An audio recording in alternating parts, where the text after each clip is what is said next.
From Slay News, Bill Gates warns civil war is coming. We'll bring it all to an end. But we've covered this before. We covered this story and actually it got a ton of play. But Luke mentioned something else, that Bill Gates has a group of people tracking what people say about him on the internet. And I didn't believe it. And so Luke was like, pull it up. There's a quote from Bill Gates, quote, "I have a group that tracks what's on the web that's talking about things that connect to me," he said. Overwhelmingly during the pandemic, 95% was all the conspiracy theory stuff. That were right. They were right. Well, no, hold on. Not all majority of it. I would say 95% of that stuff. Not nothing, yeah. No. Majority of it. A lot of it. Dude, there were some crazy Looney Tunes that talked about aliens and all this other stuff to muddy the waters here. There was a lot of crazy people that made stuff up out of nowhere. But when it came to the scientists, the professionals, the researchers, the politicians who came forward that were censored, they were deemed conspiracy theories, and a lot of them were right. But and they weren't talking about Bill Gates.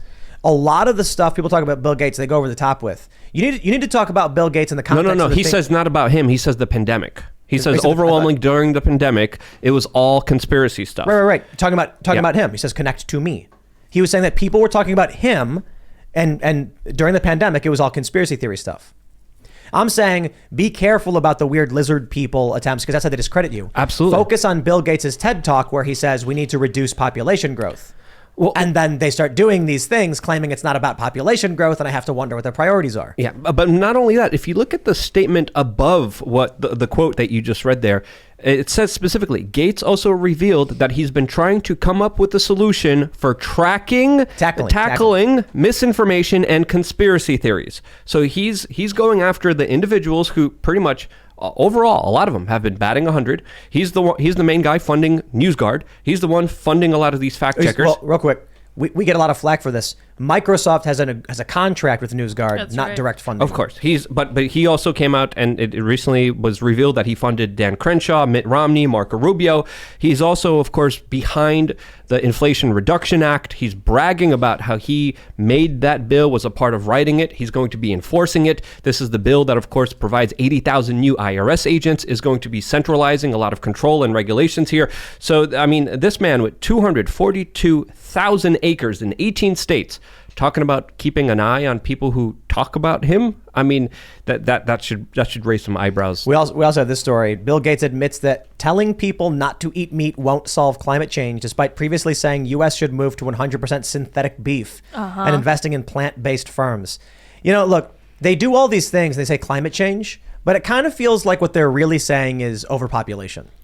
Well, yeah. And also this is self-interested. Bill Gates has a lot of patents, a lot of investments, and a lot of money into meatless diets that, of course, a lot of the science has been questioned. Some of the science has actually even been debunked, and purely does highlight something that a lot of people do see as something nefarious, since, of course, meat, especially organ meat, has a lot of important macronutrients, has a lot of important nutrition that a lot of people are being denied the access to. So a lot of people, of course, are coming up with theories, but obviously with this man having so much control, so much land, so much money, so much power, there should at least be some accountability, at least some criticism to him and his organization. I think the factory farming industry is grotesque, and it's not something that gets enough attention in modern media. Like when you see the pools of large lakes of blood and feces, like brown, red feces mud they'll ban like drones above their factories so you can't see them. And then when you see like internal videos of like these, no offense to people that work in these jobs, because I don't know what the hell that must be like to kill animals all day, but like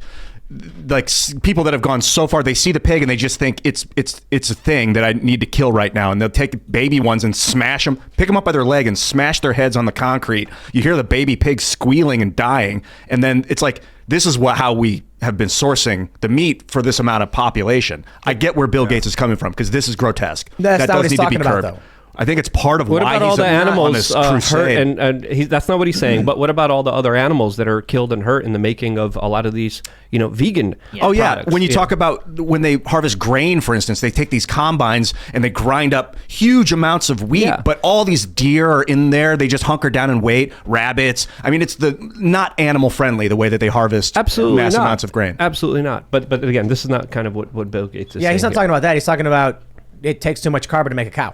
In factory farming is intensely it's carbon intensive. The crazy thing I learned they release is that a lot of burps. The crazy thing I learned is that broiler chickens, factory rate, like, you know, people say like there's such thing as a factory farm. Look at these pictures of like this building full of just chickens. 6 weeks until they harvest the chicken. Yeah. That's crazy to me because we have, you know, backyard chickens. 6 weeks is tiny. You know, they just got them on steroids. I guess they're hopped up on goofballs to make them grow real quick and nasty like. Yeah. But I don't know. Look, just because we have problems in that capacity, I'll admit, Bill Gates telling people not to eat meat is nuts. My point here is they keep saying climate change, but look at the actions that they're engaged in. When they're saying, hey, we want to get rid of fossil fuels, it's like, okay, well, people will die if you do that. It's like, yeah, well, climate change. It's like, okay. Well, we don't want people farming in the Netherlands right now during a food shortage, you know, during a war. It's like, okay, well, that's not climate change. They're like, we're concerned about nitrogen levels in the Netherlands. It's like, yeah, but there's a food shortage coming because of the war in Ukraine, right? And they're like, oh, yeah, well, whatever. They should stop making food. So you want the food to be worse? There was a great point that was brought up by Jeremy Boring when he was on the show. And he said, nothing matters without humans. We are humans. Our experience is human. We care about the human experience. So this idea that we would sacrifice humanity for something else makes no sense. Or he said something to that effect. I don't want to misquote him, but he made a really good point. Humans exist for humans. Right. Like we have to be good stewards of the earth. That's what he said. But also like our drives, our passions, our desires, our experience is relative to humans. So if we were thinking of sacrificing all of humanity for the sake of, you know, climate change, well, what's the point? Stopping climate change to save humans when humans are going to die if you don't have food, something doesn't add up there. You know what I mean? Yeah, I think that there's you know, the person saying there's too many people in this world, so you got to give us all the power and all the money because we are going to help everyone.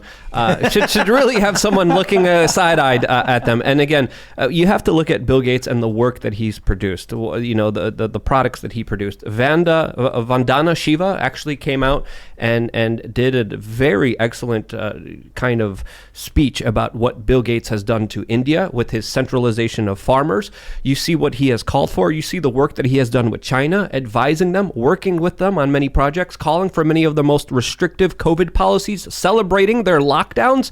I mean, this is a man who has a vision for humanity that I think should be critiqued a little bit and not promoted because the corporate media regurgitates a lot of what he has to say uncritically, as of course he also gives hundreds of millions of dollars to the corporate media. He's invested in The Guardian, the BBC, MSNBC, and his money has been spread around everywhere, especially in the scientific community where it has created the Bill chill, where many scientists are even too afraid to criticize him or his products because they know some kind of funding is going to be taken away if they criticize him. And this is why, in my opinion, Bill Gates is bragging about how he has people that track people online that talk about him as he's now trying to delve into dealing with misinformation and conspiracy theories. Yeah, it's not a coincidence.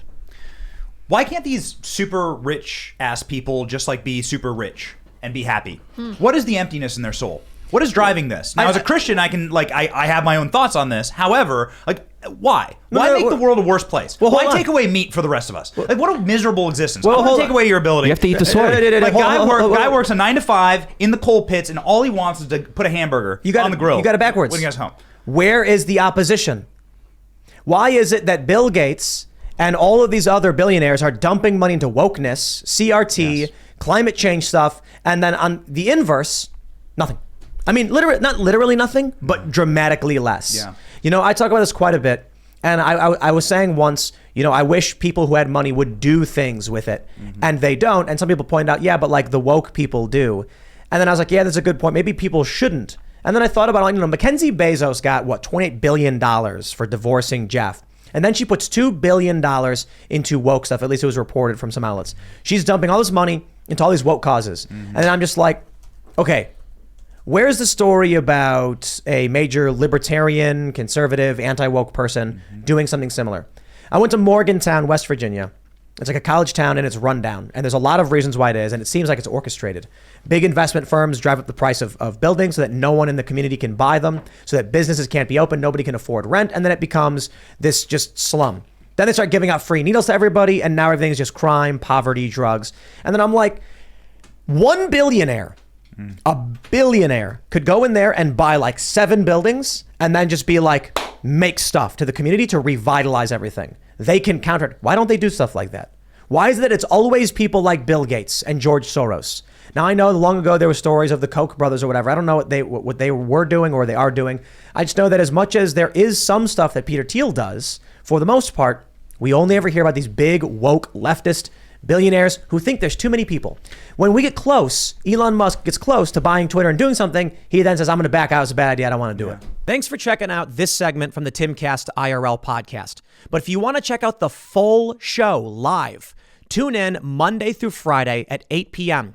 And if you want more special access content, head over to timcast.com and become a member.